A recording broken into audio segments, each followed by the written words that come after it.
Welcome to Fearless Females, where ambition meets resilience. Meet your guide, Lori Jones, president of Fidelis Wealth Advisors. Join her and remarkable women executives as they uncover the triumphs and transformative moments shaping extraordinary careers. Ready to be fearless? Let the journey begin. I'd like to make sure and give a shout out to our sponsor, Fidelis Wealth Advisors. Thanks so much for sponsoring this so that we can hear all these wonderful stories. Today we have on our show Jamie Magdic, and she's the owner of Side by Side Nutrition. But the part that I loved the most about my interview with Jamie is that she reminded me that I need to be thinking about myself, worried about burnout, making sure that I'm taking time to recharge. In fact, she inspired me to try really hard to go on vacation and actually be on vacation. So I really liked her thoughts on just being kind to yourself and making sure that you're taking care of your own health as well. So I'm super excited. Let's listen to what Jamie has to say. Welcome this morning. We're so glad to have you with us. And we are here with Jamie Magdic, who is the owner of Side by Side Nutrition. And I just had a chance to look through her website and kind of get to know her a little bit. I am super excited for this. Thank you so much, Jamie, for helping us out today. Yeah, thank you so much for having me, Lori. I'm very excited to chat, and you're doing some very cool things. Well, we're excited about it. So the first question I always ask is one of my favorites. I'm a reader and I love reading. And I can see why some of the things that you put on their blogs and stuff like that you might enjoy that as well. What is your favorite book? Okay, I'm so bad at favorites in general, like to pick just one. And I'm trying to become a more avid reader. I have a ton of books just right next to me, about 50 books. I've only read about like 1/10 of them. So I'm just going to say my most recent books that really stuck with me. I'm kind of more of a psychology, self-help junkie. I would say that's what I read. I'm trying to get more into fiction, but I really like the book, The 4,000 Weeks. It's called 4,000 Weeks, and it's about how much time you have on this earth to make an impact and what your values are. So again, you can kind of see the theme there with the psychology. And the other book I just read is The Mountain Is You. It's just like bite-sized pieces of information that I think are really insightful.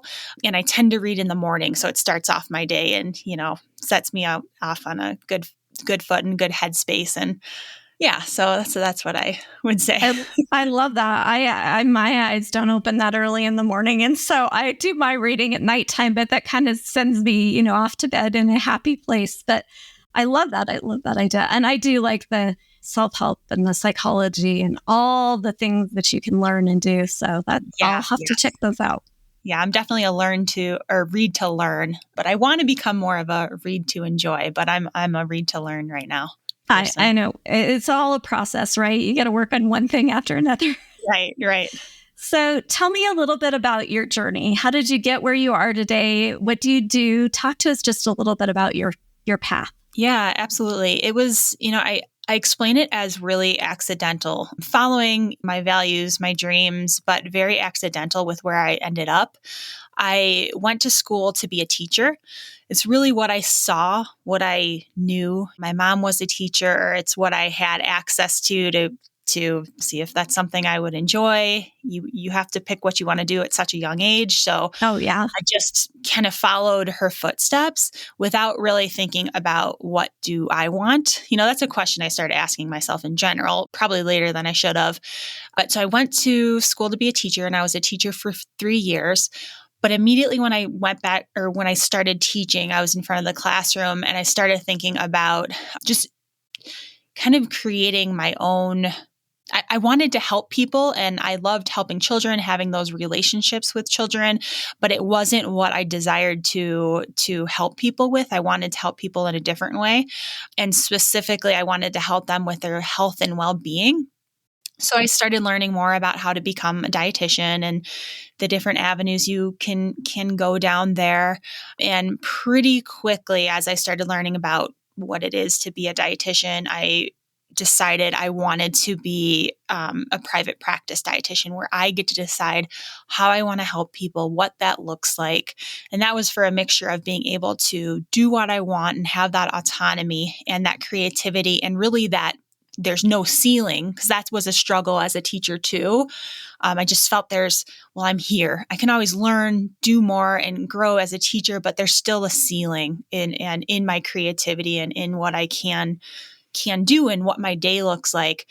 So when I learned about being able to be a private practice dietitian where you get to create and do what you want to do, that really sparked an interest, because not only do I get to speak about and teach and promote what I think is best for folks with their relationship with food and body in that dietetic space, but also I get to decide how I want to do it, what I want to provide, what other resources I want to provide outside of medical nutrition therapy that dietitians do is their main thing. So I started dabbling, or I started going back to school immediately for that on nights and weekends, and just, working really hard. And I did that for about 3 years as I was still teaching, and started my internship as a dietitian, got into the eating disorder field. And that's the one thing that I said I didn't want to do. I said, I want to work with many different populations, and I'm open to working with many different populations, but I don't want to work with eating disorders. I ended up in eating disorders, and that's all I want to do. I can't see myself doing anything differently. And so I feel like the stars aligned there. And then I would really describe my journey as it was just like the ball kept, it's like a puzzle. It started as a small puzzle, and then I figured out I might want and need this next piece and started building. So after I had my own clientele, I decided to hire someone. And then from there, learned, I really want to take really good care of this person. So that means continuing to grow. And so it just kept going from there. And now I have a group practice. We're a group practice of dietitians. We have a couple different locations. There's about 12 of us right now. I just promoted a director last year to really take care of a lot of things that I was doing, so I can work more on the business to build it and best support our clients and the dietitians, and also to branch out and be able to start some other businesses that I'm very excited about as well. So that's a little bit of the long journey. The long journey. So talk to me just a little bit. You said something interesting. You're like, I didn't want to go into eating disorders, but that's where I ended up. Like, how did that happen? Yeah, absolutely. So it's funny. I think at that time, it felt like something I didn't understand. And maybe like unconsciously, I didn't want to look at, because for a lot of my young adult life, I was struggling with an eating disorder. And I never came face to face with it. And so really, when I was thinking, I don't want to work with eating disorders, that was it. I didn't ask myself, well, why or what's there? It was just that was it. And I didn't look at it. And it was very automatic. It's something I felt like I just couldn't control. It was just an automatic, okay, moving on. So I think at that time, it's similar. It's funny because it's similar to something I said earlier with wanting to, just going to school to be a teacher. I think there was just some things I wasn't looking at, unaware of, maybe putting a ceiling on myself, not wanting to maybe explore some things that might be uncomfortable, that maybe slowed down my journey or made it a little bit cloudier. Just, I guess that's life, but similar to that, I think. So that's why I didn't look at it. It wasn't intentional. It was pretty automatic. But then once I got into school and started really learning more and looking more at my relationship with food and my relationship with my body, then that's how I came to, wow, I want to help other people see that they can have a wonderful relationship with food and body and help them recover from eating disorders, disordered eating, and see full recovery is possible. So the stars kind of just aligned in that very weird way, I guess. Yeah, it's really weird how you started out like, no way, not going to. And then you ended up with, oh, this is my passion in life. This is really what I want to do. And I think it's so interesting. You have to kind of keep yourself open to those different possibilities a little bit. Oh, yeah. Yeah, absolutely. I think that describes a lot of just my business journey as well, is, some of the uncomfortable things that you avoid are the things that really help you blossom and see what really does spark your interest, what you can do, what you want to do, and raises that ceiling for you is just getting uncomfortable. Yeah. Yeah. That's interesting. So is there something you can point to or look at that an investment that you made in yourself that you're like, oh, I'm so glad I did that. That totally landed me where I am today and helped me be successful? So just in life or in business or both? Both. Yeah. I would say a huge thing that has helped me is, I guess, asking for help, looking for mentorship, looking to folks who are inspirational, who have been there before, have been in, are like leading the journey, just to help you not only inspire you when you're stuck or let you, remind you to keep going, but also to just show you some of those building blocks to help you get there faster or more comfortable or in the support of community. So I would say a big thing would be mentorship. But if speaking to the audience, I would say another big thing is therapy as well, and like working on taking care of yourself, because I think just a wonderful investment is investing back into taking care of yourself. And I think with go-getters, with people who, have big dreams, sometimes they can forget, as we all can, to just make sure you're investing in taking care of yourself to make sure that the journey feels good, and when you end up where you want to be, that it feels like you can celebrate where you're at rather than on to the next thing. So yeah, I would say mentorship and therapy are I the two. love that. That's a really good point, Jamie, because as you get to the end of the journey, you don't want to like cross the finish line and like fall down exhausted and completely depleted.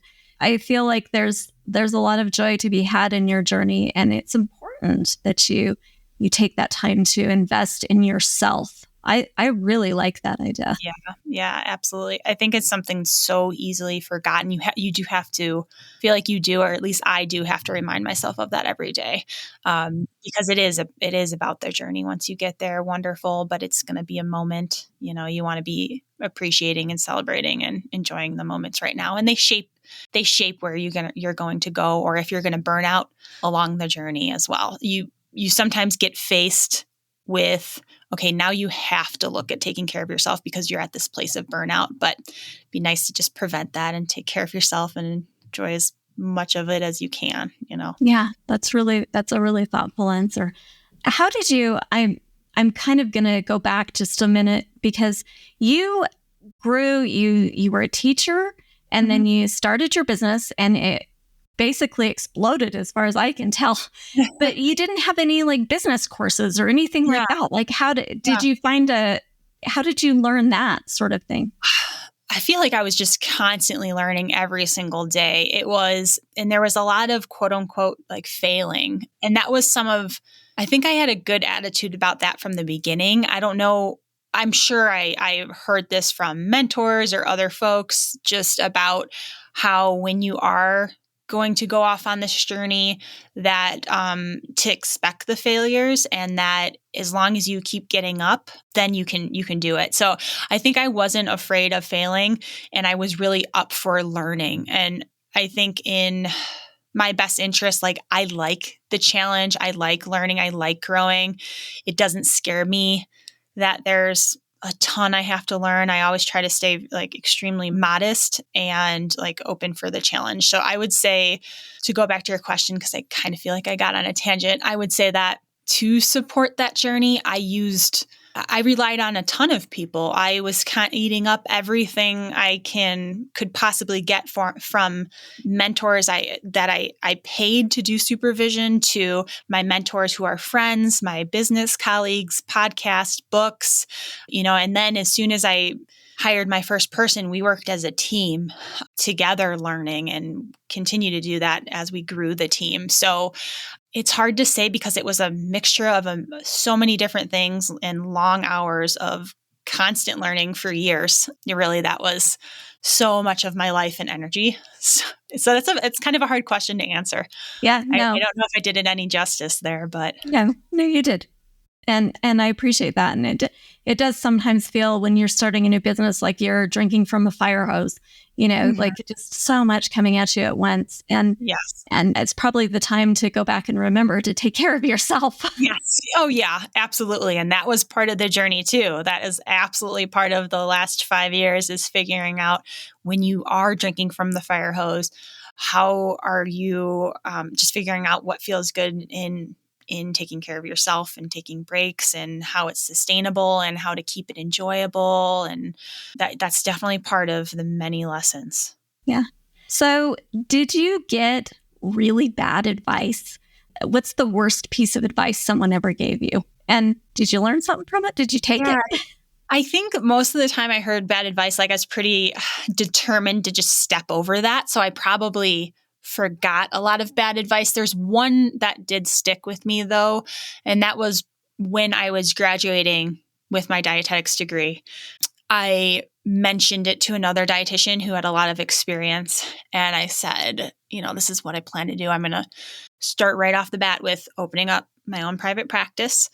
And they said, there's no way you can do that. You need X amount of experience. Like, just kind of telling me that's not something that's advisable or something that I can do. And so that's something that stuck with me, because it kind of stopped me for a second, because that's all I wanted to do. I wasn't going to do anything different. It was never in my mind to. And that was the first time that someone said something like that made me pause and think, oh, well, can I do this? Should I do this? And then there was like, was that responsible? All of those things came up. So that was probably the worst piece of advice, because then I would have been stalled. I might have not done it at all and went after the dreams that I had in the way that I did. It could have definitely impacted the trajectory and where I ended up. So how'd you decide to ignore the advice? I think the excitement, like when you're doing something that brings you a lot of, that is like your passion and something you believe in so much, I think it's easier to deal with challenges like that and deal with challenges that pop up in the business, because you are values driven. So I think the excitement for what I knew I wanted to do and how I wanted to impact people and how I wanted to help people allowed me to pretty quickly move past that without much thought. And continue on your journey.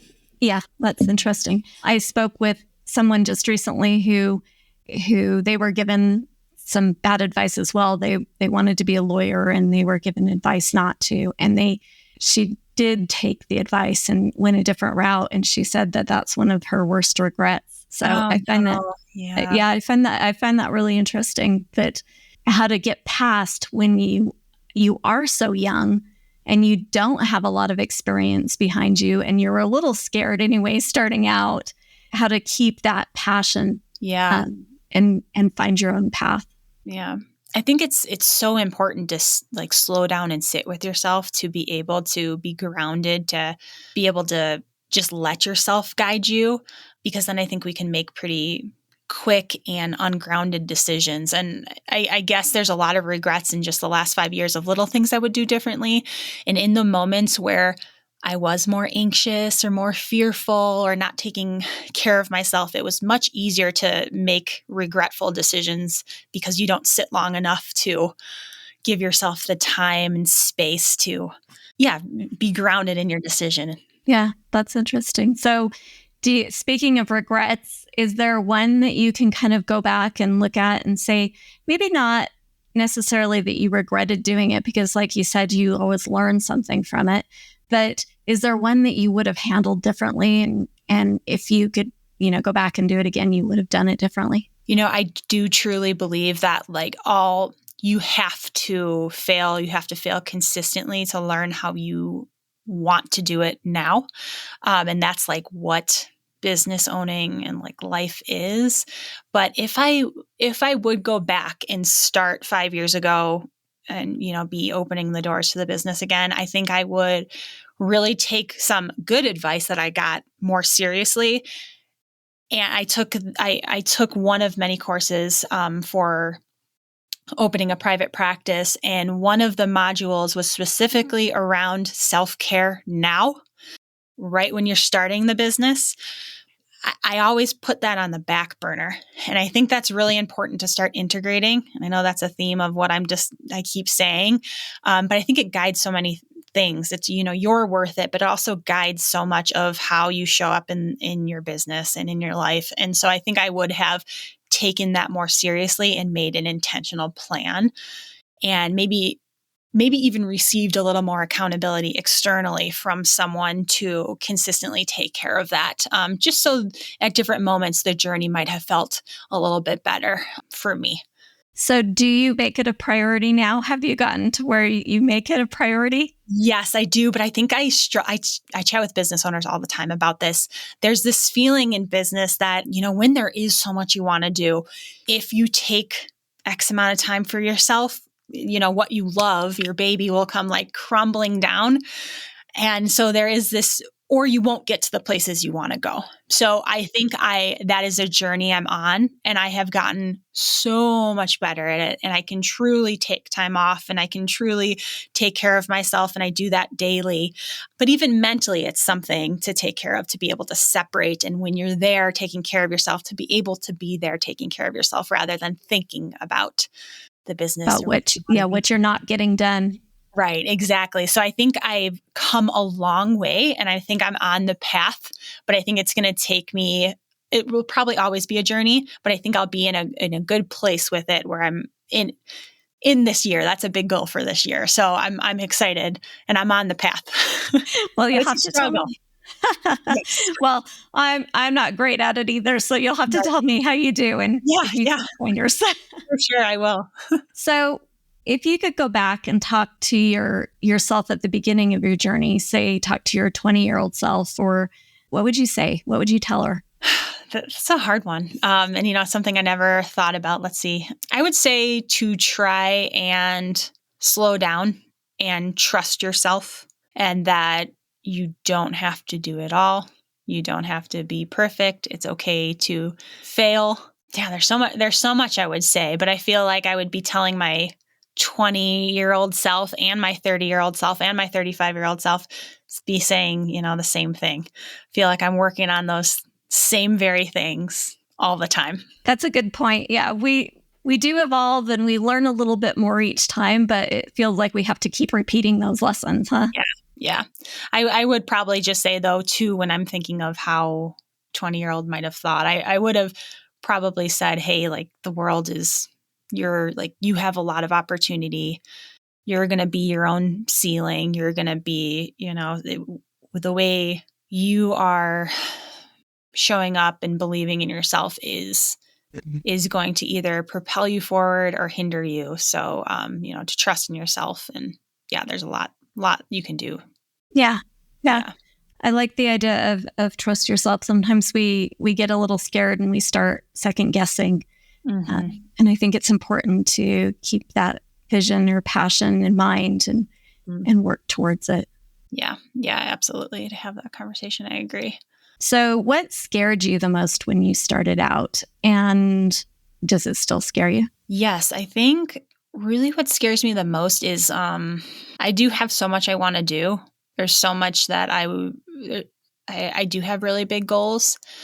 And I'm not afraid of the little failures. I think I'm afraid of not getting there and experiencing that. And I would say my biggest fear is either not getting there, and I guess that would be the big failure, or getting there in a way that doesn't feel good, as I mentioned earlier, where, I get there and I was so focused on getting there that I maybe neglected other areas of life that I'm also very excited about. So, yeah. So does that still scare you then? Yeah, I think I get less and less afraid because I'm learning about that journey and incorporating new things, learning more about myself, learning more about how, putting those pieces together of understanding what does feel good. What do I want it to feel like on the journey? Why are these goals important to me? And so I think the more I learn about myself and take time to do that, and I'm doing that, every year, I get less and less afraid. But I do think it's going to continue to be a journey as well. I agree. And I think we're kind of all on that journey as we learn and get a little bit better at it, being more present in the moment. The things you're saying are inspiring me to try harder this year to be a little bit kinder to myself. Right, right. You can really tell where I'm at in my business right now. So, It's really focused around that. I would also say something that scares me too, that I sit with kind of daily, that I think is important, is just how I impact others with the business, in my business. It's something I really don't want to let anyone down. I really want to make sure I'm extremely mindful of taking the best care of my team and of our clients and impacting the world in the best way. So I think it scares me to potentially negatively impact someone. So that's something I carry with myself, just like, the other fear. Those two things probably are pretty equivalent in what fears come up or anxieties come up on the daily for me in business. yeah, it's a good thought. I mean, as a financial advisor, we've got a lot of impact on a big portion of people's lives. And that's huge. It's huge to think of that responsibility. Is there a way that you kind of come to deal with that? Yeah, I think that's been such a journey as a leader. And that has been such a journey. I don't want that fear to go away necessarily, because I want it to always be something. I want it to be shaped in more helpful ways, where I'm not, paralyzed by fear, which I don't feel like that, but where, I want to always have awareness and always be putting thought into every action I'm taking, and in order to make sure I'm taking care of everyone in the way that feels values aligned, in the way that feels values aligned for them as well. But I think that one way that was shaped was when I'm thinking, that is different from making sure everyone's happy. Taking care of people it's a lot different than making sure everyone is happy, and the actions are going to be different for each of those as well. And I think that was something that I learned over the last couple of years as a leader, as my practice was building, is that if I'm trying to make everyone happy, that's going to negatively impact other people. So it's not people pleasing. It's not trying to control something you can't control with their happiness. It's showing up in your values, listening, and constantly thinking about how to show up as the best support, as the best leader, doing the best you can do for them. And those two things are two different things. And you are going to impact people, and people are not always going to be happy, and people are not always going to agree, but that's okay. Oh, I like that. I like that distinction you made between trying to make everybody happy and showing up at a 10 and giving your best effort, and seeing that there's a difference between those two. Right. I think trying to make everyone's happy, I think it does hurt. It can hurt other people. If you're thinking of the company and everyone in the company, if you're trying to really mold to make sure you're taking care of one person, you might be neglecting others. And, that's been probably the hardest lesson, honestly, I've learned in business, is leadership is huge. Yeah. So did you face any unique challenges because you were a woman along your journey? Did you run into any roadblocks or things that you hadn't quite anticipated? You know what? I chat with my sister, who's in tech, who runs into problems daily. I could say, no, I didn't run into much. I have a supportive husband who supported me along in this journey, and who equally takes care of our daughter and around the house. And so I feel like I have been supported in the household. And for me, I am in a female-dominated industry. And so I think there were much less barriers, if, very, very like uncomparable to, what you may face and what my sister in tech faces. So I can't really say I have. I think in the ways that has shown up is, maybe people looking at me strangely, like men maybe looking at me strangely for having a business or having success, and just kind of like maybe surprised in that way, as opposed to how they might react for, a man. But I don't think I really experienced a lot of challenges in regards to being female in this industry. It is changing too. I mean, the answers I would have gotten probably asking that question 20, 30 years ago are much different than the answers I'm getting today because the environment is changing to be more aware of that different diversity, no matter what it is. But I'm always interested in the answer to that question. Oh, yeah. Yeah, absolutely. Yeah. And I think it depends on, for sure, your field. Yeah, not for me in this one. So what is the thing, Jamie, that you are most proud of? Before we started chatting, you were talking about how a lot of people, it's hard for them to say like, oh, I'm proud of this. This is interesting. This is something, so I do, it's hard. I had to really think about this question. I think I'm very proud of establishing a safe environment and a safe space and a values aligned space where the people at Side by Side and the people who are in participating with me and helping me in these other business ventures that I have feel safe and heard and connected and that their values aligned. So I think that takes intentional work every day, and it takes a lot of emotional labor. It takes a lot of looking deep at yourself. It takes a lot of getting uncomfortable, having uncomfortable conversations, and making hard decisions. A lot of mental and emotional labor as well. So that is something that I'm proud that I didn't shy away from, and that I am constantly looking at is creating a safe space, being a safe leader.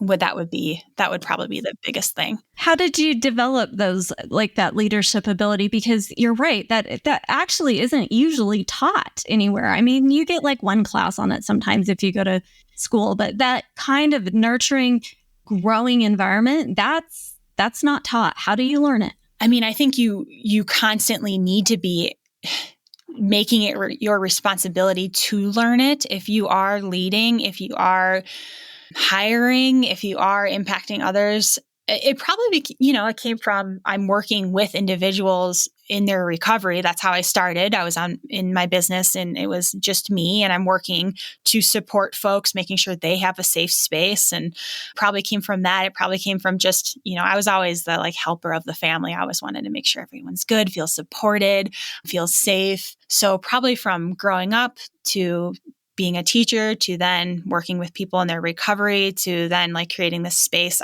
I think some of it's natural, but I think also I do see this as a responsibility, an important responsibility that I have with other people's livelihoods in my hands, or like that I can impact at least, and just know and like feel and see the importance of what I'm doing, what the decisions I'm making, how I'm growing as a leader as something that needs to be constantly on my radar, just in order for me to feel values aligned. Is there a book or a television show or a YouTube video? There's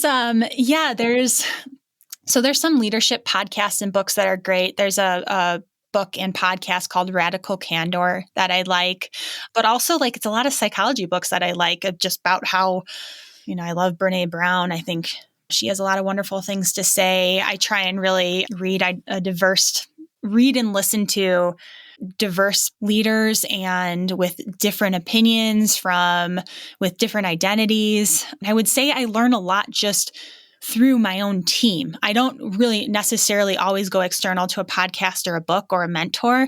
It's a lot of, okay, we are doing this together. What feels important to you to feel safe and supported and led in the way that feels good. And so every new person that comes along teaches me more by listening to what they have to say, what feels best for them, continuing to have open space like that. We have weekly meetings and supervisions. And so we're always talking about what's going to make them feel most safe and supported. And then additionally, just the experiences I have had of not only leading one person, but what does it look like leading a group and what's best for a group, which means sometimes I do have to look within myself and bring in others to help support and take in all that information to make the best decision for a group. So I think through experiences as well, and hard experiences within the group, I've learned. So I have to say it's from experiences and team members the most, not necessarily, external resources. Yeah. I love though that one of the things you said was ask. Like, I think that's just not even done often enough. If you want to know what they need, ask. Right. Yeah.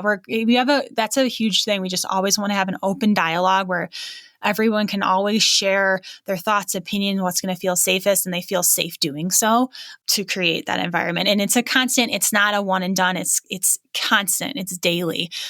So Jamie, if you look back and you have a young lady who's just kind of starting down the path, she wants to own her own business. She wants it to grow. She wants to be a great leader, just like you. What advice would you give her to be successful like you are?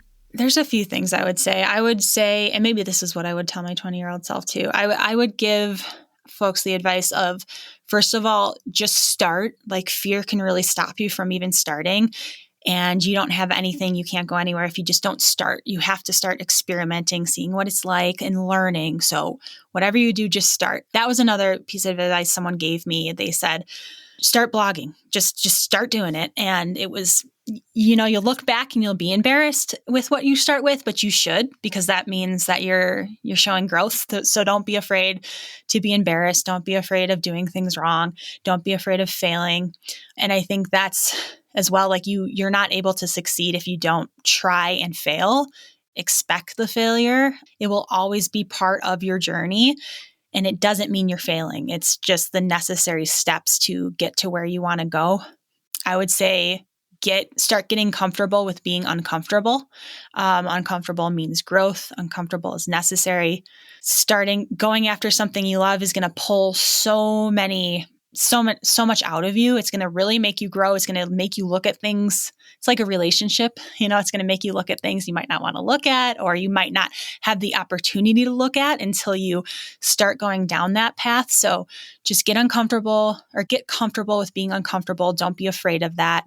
And really follow your passion, because this is really, really hard. It's very hard to have a business. It's very hard to be a business owner and just to go after, some dreams. It's scary. It's intimidating.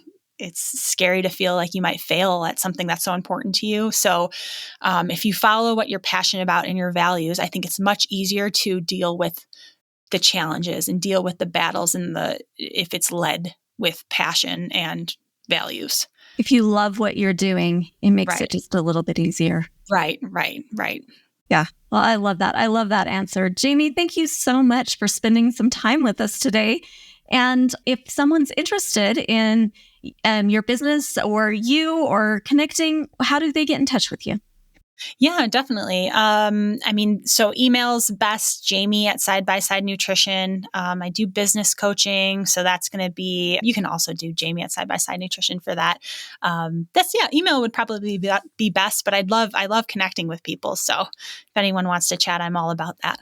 That's great. Well, thank you so much for your time today. I've really appreciated this. You've given me a lot to think about. And honestly, I'm going to make some new goals this year. It's only March, awesome. Right? Yeah. Well, thank you so much. Yeah. You also just being on here is it's very cool what you're doing. So thank you for having me. And I hope I was able to shed a little bit of some inspiration for some folks on their journey. You sure were. Thank you. Thank you.